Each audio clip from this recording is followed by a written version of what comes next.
یہ مسئلہ بھی بہت زیادہ پوچھا جاتا ہے جی، حج کے دوران اگر حیض شروع ہو جائے، خواتین اس میں بہت بیچاری پریشان ہوتی ہیں، تو خوب سمجھ لیں حج کے کسی رکن کے لیے سوائے ایک رکن کے طواف، باقی کسی رکن کے لیے پاک ہونا ضروری نہیں ہے۔ حالت حیض میں صفا مروہ کی سعی بھی جائز ہے،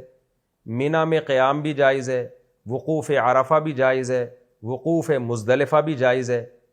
یہ سارے جو اعمال ہیں حج کے ادا ہو سکتے ہیں حالت حیض میں بھی، ناپاکی کی حالت میں بھی، صرف طواف نہیں ہو سکتا۔ تو اس لیے جب کسی خاتون کو مینسز آ جائیں تو وہ عمرے کا طواف بھی نہیں کر سکتی اور حج کا طواف بھی نہیں کر سکتی،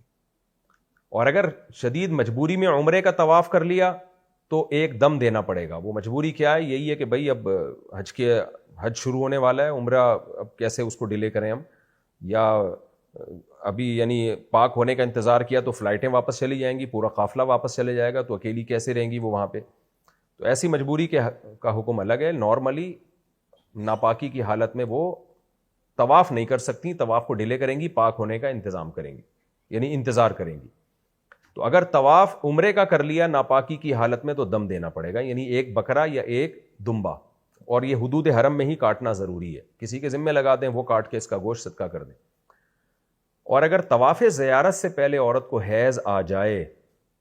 تو شرعی حکم یہ ہے کہ وہ طواف زیارت کو پھر ڈیلے کر سکتی ہے، یعنی بقرعید کے پھر 3 دنوں میں طواف کرنا اس پر واجب نہیں ہے، ڈیلے کر دیں، پاک ہونے کا انتظار کریں، جب پاک ہو جائیں تو پھر طواف زیارت کریں، کوئی گناہ نہیں ہے، کیونکہ یہ شرعی عذر کی وجہ سے ڈیلے کیا انہوں نے۔ لیکن اگر ڈیلے کر کے بھی وہ حیض بند نہیں ہو رہا اور ان کو واپس جانا ہے اور پورا قافلہ واپس جا رہا ہے تو شدید مجبوری ہے، تو پھر ایسی صورت میں ناپاکی کی حالت میں ہی مجبوراً طواف زیارت کر لیں، لیکن پھر ایک دم نہیں بلکہ گائے یا اونٹ کو نہر کرنا پڑے گا، کیونکہ طواف زیارت رکن ہے حج کا، اور وہ حالت حیض میں کرنا یہ بڑی درجے کی جنایت کہتے ہیں، یعنی ایک یوں سمجھیں کہ ایک طرح کی ایک پینلٹی بڑے درجے کی لگے گی پھر، کیونکہ طواف زیارت حج کا رکن ہے، وہ ناپاکی میں عورت کرے گی